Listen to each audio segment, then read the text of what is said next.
Howdy folks, welcome back for another riveting tale from the shotgun bench. So again, we're reloading some 12 gauge today, and I'm still exploring all the various holes to reload. So right now we're going to be using the Remington Nitro number 27s. I hear these are top notch, some of the best you can get. So I'm pretty stoked. I've got a good handful of these. You know, we've been using our tightwads so far. I've got a couple bottles of this from when I picked it up to use as a pistol powder. However, I've since gotten more optimal pistol powders, so this is going towards shot shell loading. So we've got the tightwad. You can see we've got our Chedite primers here. They are the European size. So if you're switching between domestic and European, make sure to keep those holes separate, as these are larger diameter. They'll blow out those primer pockets and won't be able to accept your domestic primers any longer. So just keep that in mind. But that's what we're going with. We also have some pulled shot. That was from some factory ammo that got submerged in water. It was questionable, whatever.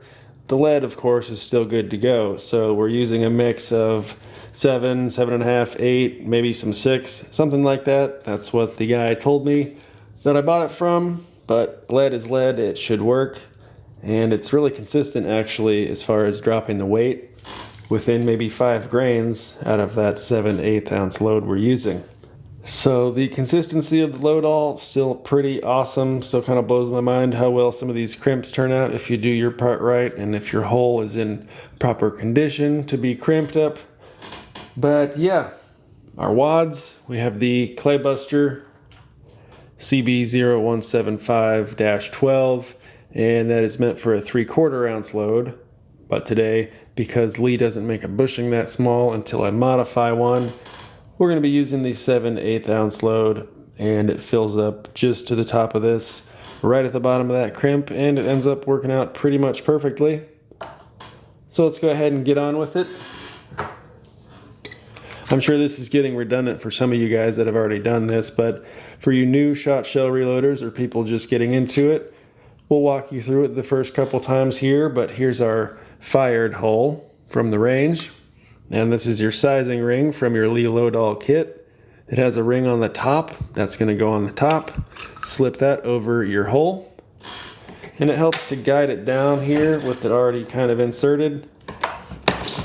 That way the decapping rod is already lined up and you're not trying to find it if you're off-center down there below where it actually punches your spent primer. And I just emptied this for the first time. It's really awkward. They have this gross, it's not even a tray, it's just a compartment that everything collects into. And you'll eventually have to pull this out and try and get your shop vac or something in there. Kind of gross. I've seen 3D printed trays you can get that slide in there. That'll catch everything much better. Anyways, this is also where we're going to add our primer down here. And make sure, you know, of course, this side goes down and this side comes up into your case. We will take our case that has this ring fully compressed around the head there, and we can again come up on this rod, ride that down. As we come down, it's going to push the ring off the case head. And now we're priming. You can kind of feel it in 2 separate steps. Now this comes free here. We're done with it. And you can see at the bottom of this piece of brass, it's actually brass plated steel. You can see where it got sized down. And now we should be able to feed through anybody's semi-auto or pump or whatever. But if it's just going in and out of the exact same gun, we shouldn't have to resize this brass. But it's a good practice just to make sure in case it's going between multiple different firearms. So with our new primer installed nice and flush there, we can come here into the center. This is our wad guide. It also dumps our powder. Come over here, drop our powder in there first. We can come up. We don't even have to take our case out, but let's take a look and see if we got our tightwad to drop in there. Yes, we obviously have powder, very nice. Leave him installed there next time, but now we'll take our wad, CB175, get that centered and drive him home. Depending on your wads and your holes, let me get a better tool to demonstrate. Depending on your hole and your wad and how this part is manufactured, this can sometimes get caught when you're trying to seat your wad. Sometimes that'll get caught on a lip and it'll only seat this far where you need it to actually fall all the way down in there. So be aware of that. Make sure you get your wad fully seated, and that'll seal up pretty well if you've got a properly sized wad, aka tapered versus straight wall. So we see our wad is nice and stuck in there and right over our powder column there. Make sure we're seated, very nice. We'll add our shot now. And yeah, it's that easy. You just slide that over and it has a volumetric measuring, kind of just a cone in there that collects the amount of shot you need. And you can see some of that lead there, like I said, was reclaimed from wet, ruined ammunition. But we're reusing that lead, and now it's at the bottom of our crimp where that starts and at the top of our wad. So we should have a proper fill here to get a nice crimp on our cases. Or shells, holes, sorry.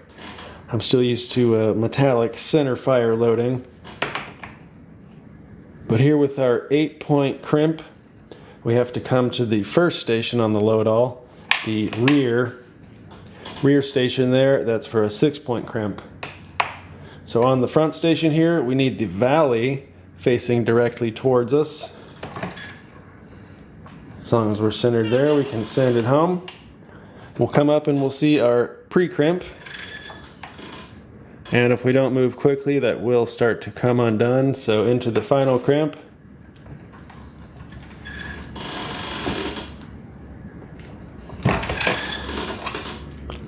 Beautiful, look at that, first try. And once again, the Remington hole coming in nice. There we are, beautifully primed, fully sized there to go back into anybody's gun. And a beautiful crimp.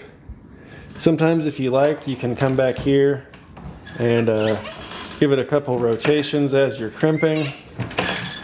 And that can kind of just tidy up some of those corners and whatnot.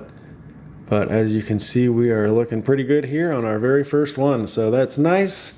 Good work, Remington, on your holes. So we got a few more. I won't give you the tutorial for every single one of them, but let's just see how quick we can kind of run through this if I weren't demonstrating. And this isn't necessarily a race, but this is the pace you could be moving at if you were just passively loading. Powder. Shot, or wad. Then shot, that comes out. Pre-crimp. And the final crimp.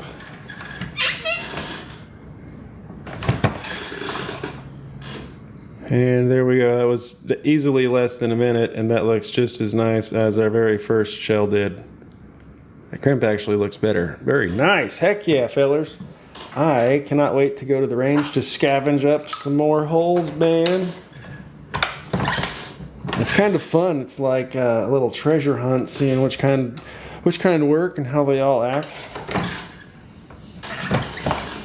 So very cool. It'll be fun to see how many different firings they can withstand. And, you know, I'm getting a roll crimp tool here soon.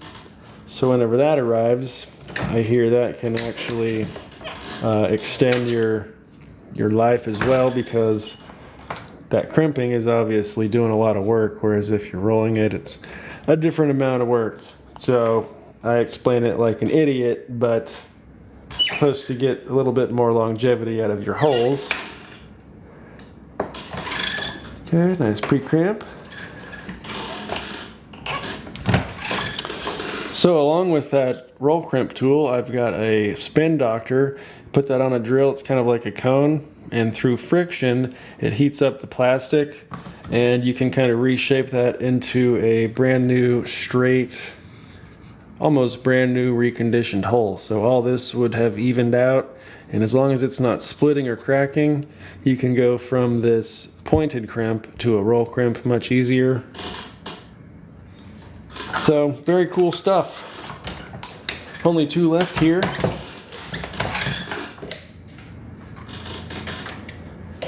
And I said it in a different video, but this one case at a time, not having to worry about lube, not having to worry about trimming or head space or these other things you need to worry about with center fire loading.